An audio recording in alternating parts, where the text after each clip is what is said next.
ভয়াবহ বন্যার কবলে পড়েছে ফেনী, কুমিল্লা সহ দেশের 13টি জেলা। এতে পানিবন্দী ও ক্ষতির মুখে পড়েছে 36 লাখ মানুষ। এখন পর্যন্ত 4 জেলায় 8 জনের মৃত্যুর খবর পাওয়া গেছে। দেখা দিয়েছে মানবিক বিপর্যয়।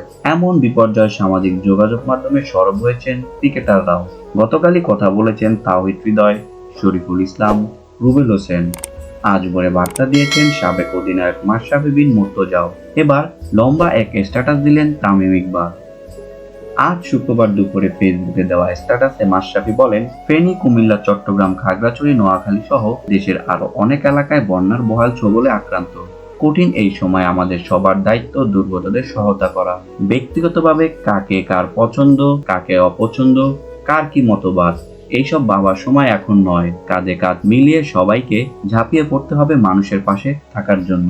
বন্যার্তদের প্রতি করণীয় নিয়ে তামিম বলেন, আমি নিজের দায়িত্ব পালনের চেষ্টা করছি। যে সংস্থা ও সংগঠনগুলোকে আমার কাছে বিশ্বস্ত নির্ভরযোগ্যতা মনে হয়েছে তাদের মাধ্যমে সহায়তা করেছি সাধ্যমতো। আরো করে যাব ইনশাল্লাহ। মানুষকে উদ্ধার করতে যারা নানাভাবে মাঠ পর্যায়ে নিরলস কাজ করে চলছেন সবার প্রতি কৃতজ্ঞতা। এই দেশে অসংখ্য দুর্যোগের সঙ্গে লড়াই করে মাথা তুলে দাঁড়িয়েছে। এবারও আমরা সবাই এক হয়ে মানুষের জন্য কাজ করব। সবাইকে নিরাপদ ও ভালো রাখবো। উদ্ধারের মাধ্যমে কাজ শেষ হয়ে যাবে না। বন্যা পরবর্তী সময় চ্যালেঞ্জের কথা উল্লেখ করেছেন তামিম। আরেকটা কথা মনে রাখতে হবে, বন্যার তাৎক্ষণিক ধাক্কা সামলানো শেষ কথা নয়। পানি নেমে যাওয়ার পর দুর্গতদের পর্যাপ্ত খাদ্য সংস্থার ব্যবস্থা করতে হবে, ওষুধের ব্যবস্থা করতে হবে, বাসস্থানের ব্যবস্থা করতে হবে, প্রয়োজনীয় সবকিছু ব্যবস্থা করতে হবে। সেই দায়িত্ব আমাদের সবারই। সবাই মিলে চেষ্টা করব তাদেরকে আবার সুন্দর ও স্বাভাবিক জীবন উপহার দেওয়ার জন্য। স্লোগান আমাদের একটাই, মানুষ মানুষের জন্য।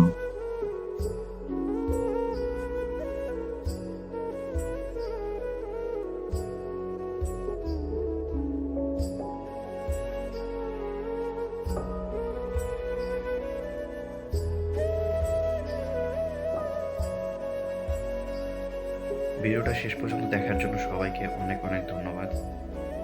তো আশা করি আপনারা সবাই আমাকে সাপোর্ট করবেন আর আমার এই চ্যানেলটা সাবস্ক্রাইব করে দিবেন, লাইক কমেন্ট শেয়ার করবেন। তো সবাই ভালো থাকবেন। আর ভিডিও সম্পর্কে কোনো মতামত থাকলে আমাকে কমেন্ট করে জানাতে পারবেন। আসসালামু আলাইকুম।